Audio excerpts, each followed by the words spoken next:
Hello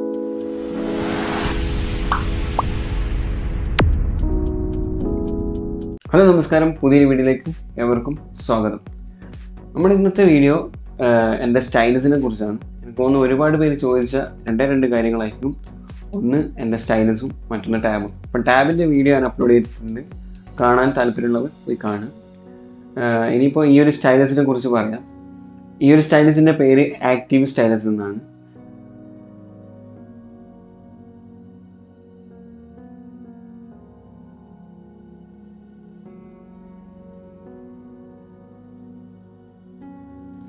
ELV stylus നമ്മളെല്ലാവരും ഒരു 500-600 ഉള്ളിലായിട്ട് വാങ്ങിയ പ്രോഡക്റ്റ് ആയിരിക്കും ELV സ്റ്റൈലസ്. ഈ ഒരു ELV സ്റ്റൈലസ് നമുക്കൊരു 6 മാസം കഴിയുമ്പോൾ, ഇപ്പം എനിക്ക് മാത്രമല്ല കുറച്ച് പേർക്കും കൂടി എൻ്റെ സുഹൃത്തുക്കൾക്ക് വന്നിട്ടുണ്ട്. ELV സ്റ്റൈലസ് ഒരു 6 മാസത്തിന് ശേഷം, ചിലപ്പോൾ 2 മാസത്തിനൊക്കെ ശേഷം ഇതിൻ്റെ ആ ഒരു നിബില്ലേ, നിബ് എന്ന് അങ്ങനെ എന്താ പറയുക, ആ ഒരു സാധനം ഒരു 6 മാസത്തിന് ശേഷം അതിലേക്ക് നമ്മൾ കൂടുതൽ യൂസ് ചെയ്യുന്നതനുസരിച്ച് നമ്മുടെ ഹാർഡ് യൂസ്, കുറേ നമ്മൾ കൂടുതൽ വരക്കുന്ന ഒരാളാണെങ്കിൽ ഒരു 6 മാസത്തിന് ശേഷം അതിൻ്റെ നിബ് വർക്ക് ചെയ്യാണ്ട് വരും. അതിൽ കൂടുതൽ സ്ക്രാച്ചൊക്കെ ആയിട്ട് അത് പിന്നെ വർക്ക് ചെയ്യില്ല, ചിലത് പൊട്ടിപ്പോകുന്നുണ്ട്. അപ്പം അങ്ങനെ ആ ഒരു 600-300 രൂപ അതിൻ്റെ നിബിന് തന്നെ സെപ്പറേറ്റ് വാങ്ങുമ്പോൾ, അങ്ങനെ ഞാനൊരു സ്റ്റൈലസ്, ആക്റ്റീവ് സ്റ്റൈലസ് വാങ്ങി 1500 രൂപയും കൊടുത്തിട്ട് ആ ഒരു സ്റ്റൈലസ് വാങ്ങിയത്. തുടക്കം തന്നെ ഞാൻ അത് വന്ന് യൂസ് ചെയ്ത് നോക്കുമ്പോൾ അതിൽ എനിക്ക് പ്രഷർ അഡ്ജസ്റ്റ് ചെയ്യാൻ കഴിയില്ല. എല്ലാ സോഫ്റ്റ്വെയറിലും നോക്കി പ്രഷർ അഡ്ജസ്റ്റ് ചെയ്യാൻ കഴിയില്ല. ഇവരുടെ ഈ ഒരു പരസ്യത്തിൽ പ്രഷർ അഡ്ജസ്റ്റ് ചെയ്യാൻ പറ്റുന്ന രീതിയിലുള്ള പിക്ചേഴ്സും കാര്യങ്ങളൊക്കെയാണ് കൊടുത്തിട്ടുള്ളത്. അങ്ങനെ അങ്ങനെയാണ് റിട്ടേൺ കൊടുക്കാൻ നോക്കി, അതൊന്നും നടന്നില്ല കൂടി. ലാസ്റ്റ് എൻ്റെ കയ്യിൽ തന്നെ ഈ ഒരു പ്രൊഡക്റ്റ് പതിഞ്ഞു. ഞാൻ അതിനുശേഷം എനിക്ക് തുടക്കം തന്നെ ആയതുകൊണ്ട് എനിക്ക് ആ ഒരു സ്റ്റൈലസ് യൂസ് ചെയ്യാനും കഴിയുന്നില്ല. എനിക്ക് ആ ഒരു ലൈന് നമ്മൾ സ്ക്രീനിൽ എവിടെയാണോ പെന്ന് വെക്കുന്നത് അതിൻ്റെ മുകളിലായിട്ടായിരുന്നു ലൈന് വരുന്നത്. ELV എങ്ങനെയാണോ പ്രവർത്തിക്കുന്നത് അതുപോലെ തന്നെയാണ് ഇതും പ്രവർത്തിക്കുന്നത്. എന്ന് പറഞ്ഞാൽ നമുക്കിതിൽ പ്രഷർ അഡ്ജസ്റ്റ് ചെയ്യാൻ പറ്റില്ല. സ്ക്രീനിൽ കൈ ടച്ച് ആകുമ്പോൾ ഈ ഒരു പെന്ന് വരക്കുകയാണെങ്കിൽ, ഇപ്പോൾ നമ്മളിപ്പോൾ നോർമലി ഇങ്ങനെയാണ് വരക്കുക സ്ക്രീനിൽ കൈ വെച്ചിട്ട്, അപ്പം ഈ ഒരു പെന്നും കൈയും ഒരേ ടൈമിൽ വർക്കും. അന്നേരം നമുക്ക് വരക്കാൻ പറ്റില്ല. അപ്പം ആ ഒരു പ്രശ്നമുണ്ട്. ഇപ്പം നമ്മൾ ഐപാഡിൻ്റെ വെച്ച് നോക്കുകയാണെങ്കിൽ അതിൽ നമ്മൾ ഇങ്ങനെ പെന്ന് വർക്ക് ചെയ്തുകൊണ്ടിരിക്കുമ്പോൾ കൈ ടച്ച് അയക്കുന്ന പ്രശ്നമില്ല, ആ ഒരു ഇഷ്യൂ കണ്ടിട്ടില്ല അതിലൊന്നും. അതുപോലെ സാംസങ്ങിൻ്റെ പെന്ന് അങ്ങനത്തെ ഒക്കെ ഒന്നും അങ്ങനെ നമ്മൾ സ്ക്രീനിൽ കൈ ടച്ച് അയക്കുന്ന ഒരു പ്രശ്നം വരുന്നില്ല. പക്ഷേ ഇത് നോർമലി ELV സ്റ്റൈലസ് പോലെ തന്നെയാണ് ഇത്. പക്ഷേ ഇതിൻ്റെ ഗുണം എന്ന് പറയുന്നത് മറ്റേതുപോലെ 6 മാസം കഴിഞ്ഞാൽ കംപ്ലൈൻറ്റ് വരുന്നൊരു ഇഷ്യൂ ഇതിന് ഞാൻ കണ്ടിട്ടില്ല. ഞാനിപ്പം വാങ്ങിയിട്ട് 2 കൊല്ലത്തിൻ്റെ അടുത്തേക്ക് ആവുകയാണ്. നല്ല സ്മൂത്തായിട്ട് വർക്ക് ചെയ്യുന്നുണ്ട്. പിന്നെ ഈ ഒരു ഹൈറ്റിൽ നിന്നൊക്കെ നിലത്തേക്ക് വീണു, പ്രശ്നമില്ല. എനിക്കങ്ങനെ ഒരു പ്രശ്നം വന്നിട്ടില്ല. ഒരുപാട് തവണ വീണു, അടിച്ചൊക്കെ വീണിട്ടുണ്ട്, പക്ഷേ ഇതുവരെ ഒരു കംപ്ലൈൻറ്റ് കണ്ടിട്ടില്ല. പിന്നെ ഇതിന് മെയിൻ ഒരു പ്രശ്നമുണ്ട്, അത് വൈറ്റ് കളർ. എന്ന് പറഞ്ഞാൽ ഈ ഒരു ആക്റ്റീവ് സ്റ്റൈലസ് നമ്മൾ വൈറ്റ് കളർ വാങ്ങുകയാണെങ്കിൽ അതിൻ്റെ മുകളിൽ, അത് ELVക്കും ഉണ്ട് ആ പ്രശ്നം. ഞാൻ 2 പ്രൊഡക്റ്റും വൈറ്റ് വാങ്ങിയിട്ട് യൂസ് ചെയ്ത് നോക്കിയതാണ്. രണ്ടിനും ഈ ഒരു മേലത്തെ ആ ഒരു വൈറ്റ് കോട്ടിങ് ഉണ്ട്. അപ്പോൾ അത് നമ്മൾ ക്രമേണ യൂസ് ചെയ്യുന്നതിനനുസരിച്ചിട്ട് അത് പൊളിഞ്ഞ് വരാൻ തുടങ്ങും. ആദ്യം ഒന്ന് ചുളിയും, പിന്നീട് അത് പൊളിഞ്ഞ് താഴ്ഭാഗത്ത് നിന്നായിരിക്കും ആദ്യം പൊളിയുക, നമ്മൾ കൈ കൂടുതൽ യൂസ് ചെയ്യുന്ന ഏരിയ. അപ്പോൾ അങ്ങനെ മേലേക്ക് സ്പ്രെഡ് ആവും, ഒരു ഭാഗം വരെ ടോപ്പ് വരെ എത്തുന്നുണ്ട്. അത് സ്മൂത്തായിട്ട് ടാബിലൊക്കെ സ്ക്രിബിൾ ആർട്ടൊക്കെ യൂസ് ചെയ്യുന്നവർക്കാണെങ്കിൽ അടിപൊളിയായിരിക്കും. പ്രഷർ അഡ്ജസ്റ്റ് ചെയ്യാൻ പറ്റില്ല എന്നല്ല ഞാൻ എടുത്തെടുത്ത് പറയുന്നുണ്ട്, പ്രഷർ അഡ്ജസ്റ്റ് ചെയ്യാൻ പറ്റില്ല എന്നേ ഉള്ളൂ. നോർമൽ ബാക്കിയുള്ള ടാബിലൊക്കെ വരക്കുകയാണെങ്കിൽ അടിപൊളിയായിരിക്കും.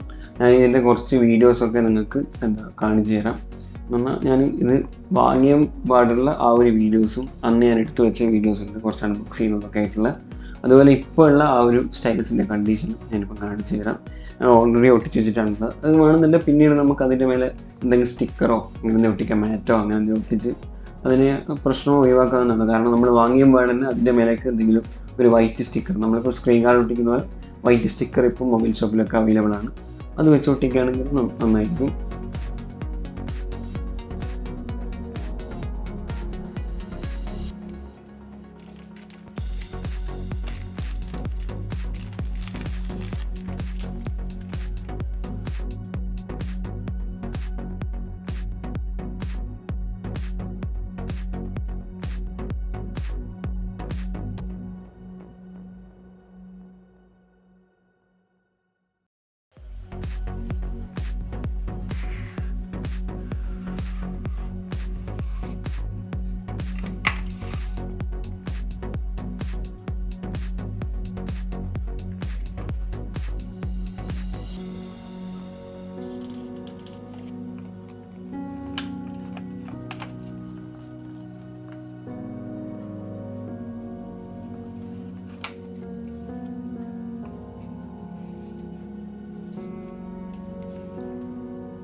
ഈ ഒരു സ്റ്റൈലസ് 1500 രൂപയ്ക്ക് വാങ്ങിക്കഴിഞ്ഞാൽ ബ്ലാക്ക് തന്നെ എടുക്കാൻ ശ്രമിക്കുക, വൈറ്റ് എടുക്കണ്ട.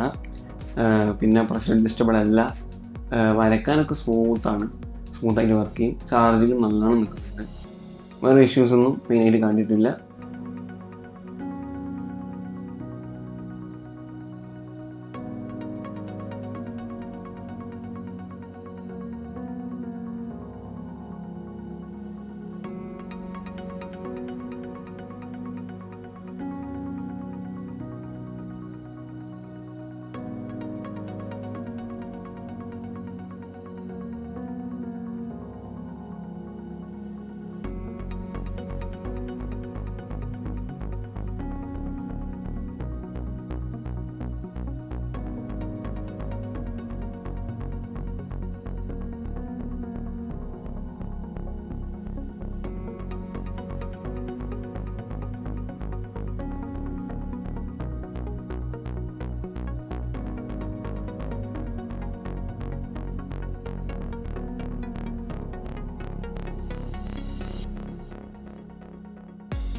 ഒരു ഐപാഡിൻ്റെ പെൻ എങ്ങനെയാണോ അതുപോലെ തന്നെയാണ് ഉണ്ടാവുക. അപ്പോൾ നിങ്ങളിത് പർച്ചേസ് ചെയ്യുമ്പോൾ ശ്രദ്ധിക്കുക, ഞാൻ താഴെ കൊടുത്ത ലിങ്കിൽ കയറിയിട്ട് തന്നെ പർച്ചേസ് ചെയ്യാൻ നോക്കുക. മറ്റേത് പോയി ഫ്ലിപ്കാർട്ട് സെർച്ച് ചെയ്ത് കഴിഞ്ഞാൽ ചിലപ്പം ആപ്പിളിൻ്റെ തന്നെ ഒരുപാട് സ്റ്റൈൽസ് അവൈലബിൾ ആയിരിക്കും. അപ്പോൾ അതൊന്നും പോയിട്ട് പർച്ചേസ് ചെയ്ത് നിൽക്കുക. അതും ഈ ഒരു 2000 തൊട്ട് സ്റ്റാർട്ട് ചെയ്യുന്നുണ്ട്. ഇതിൻ്റെ ഇത് വൈറ്റാണ്, ഇതിൻ്റെ ബ്ലാക്ക് വരുന്നുണ്ട്. ബ്ലാക്കിന് പ്രൈസ് കൂടുതലായിരിക്കും, അത് കുറച്ചും കൂടി നല്ലതായിരിക്കും, അത് പൊളിയാൻ ചാൻസ് ഇല്ല. അപ്പം എൻ്റെ അടുത്ത് ELV സ്റ്റൈലിസിൻ്റെ ബ്ലാക്ക് ഉണ്ടായിരുന്നു, അത് പൊളിയില്ല, അത് കുറച്ച് മാറ്റ് ടൈപ്പാണ്. അപ്പം മാറ്റായിരിക്കും മറ്റേത് വരാൻ തോന്നുന്നു. അപ്പോൾ അത് നോക്കുക, ബ്ലാക്ക് നോക്കുക. വൈറ്റ് ഞാൻ മെയിനായിട്ട് എടുക്കാൻ കാരണം യൂട്യൂബിലൊക്കെ വരക്കുമ്പോൾ ആ ഒരു കാണുമ്പോഴുള്ള ഒരു ഇമ്പ്രഷന് വേണ്ടിയിട്ട് എടുത്തായിരുന്നു. പക്ഷെ അത് ഇങ്ങനെയായി. എന്തായാലും ഞാനിപ്പം ബ്ലാക്കോ എന്തെങ്കിലും മാറ്റ് അങ്ങനെ എന്തെങ്കിലും ഒട്ടിച്ചിട്ട് സെറ്റ് ചെയ്യണമെന്നാണ് കേൾക്കുന്നത്. യൂസ് ചെയ്യാൻ ഒരു ഇഷ്യൂ ഇല്ല. നിങ്ങളുടെ എന്താണ് പർപ്പസ്, നിങ്ങൾ ഒരു ഫ്രീ ഹാൻഡ് സ്കെച്ച് ചെയ്യുന്നെങ്കിൽ ടാബ് തന്നെ എടുക്കുന്നതായിരിക്കും നല്ലത്. ടാബിൻ്റെ കൂടെ പെന്ന് വരുന്ന ടാബ്ലറ്റ് ഉണ്ടാവും, നല്ല 20,000 രൂപയ്ക്ക് മേലെ വരുന്ന ടാബ്ലറ്റിൻ്റെ പെന്ന് വരുന്നതിന് അങ്ങനത്തെ എടുക്കുന്നതായിരിക്കും നല്ല. 1500 ഇതിന് വേണ്ടി ചാർജ്, അതാണ് എൻ്റെ അഭിപ്രായം. നോർമൽ യൂസ് ഈ ഒരു ഓൺലൈൻ ക്ലാസ്സും അങ്ങനത്തേനൊക്കെ ഓക്കെയാണ്. പിന്നെ അത്യാവശ്യം ഇങ്ങനെ വലിയ വലിയ ടാബ് കയ്യിലുള്ളവർ, ഓൾറെഡി ഇപ്പോൾ ടാബ് കയ്യിലുണ്ട്, അതിൻ്റെ കൂടെ പെന്നില്ല എന്നാണെങ്കിൽ ഇങ്ങനെ ഒരു പെൻ എടുക്കാൻ പറ്റും. നോർമൽ സ്ക്രിബിള്, നോർമൽ വെക്ടർ ആർട്ടൊക്കെ ചെയ്യാൻ ഓക്കെയാണ്. സ്ക്രീന് ടച്ച് ആകുന്ന പ്രശ്നം, അതിൻ്റെ ഗ്ലൗസ് ഇങ്ങനെ യൂസ് ചെയ്യാൻ അത് ഓക്കെ ആയിരിക്കും. അപ്പോൾ നോക്കുക, നല്ല ബെസ്റ്റ് നോക്കിയിട്ട് സെലക്ട് ചെയ്യുക. നോർമൽ ടാബ് ഇപ്പം വെറും ഫ്രീ ടാബ് കയ്യിലുള്ളവർക്ക് ഇത് വാങ്ങാവുന്നതാണ്, ഓക്കെയാണ്, നിങ്ങൾക്ക് വാങ്ങാം. തീർച്ചയായും ചാർജിങ്ങിന് ഒരു ഇഷ്യൂ ഇല്ല, സ്മൂത്തായിട്ട് വർക്ക് ചെയ്യാൻ പറ്റും. ഒരു 2-3 ദിവസം ഒന്ന് കണക്റ്റ് ആവാൻ ടൈം പിടിക്കുന്നതാണ്, ബാക്കിയെല്ലാം ഓക്കെയാണ്. അപ്പം നോക്കിയിട്ട് എടുക്കുക. അപ്പം ഇന്നത്തെ ഈ ഒരു വീഡിയോ നിങ്ങൾക്ക് ഇഷ്ടപ്പെട്ടെങ്കിൽ ലൈക്ക് ചെയ്യുക, ഷെയർ ചെയ്യുക, സബ്സ്ക്രൈബ് ചെയ്യുക. Good bye.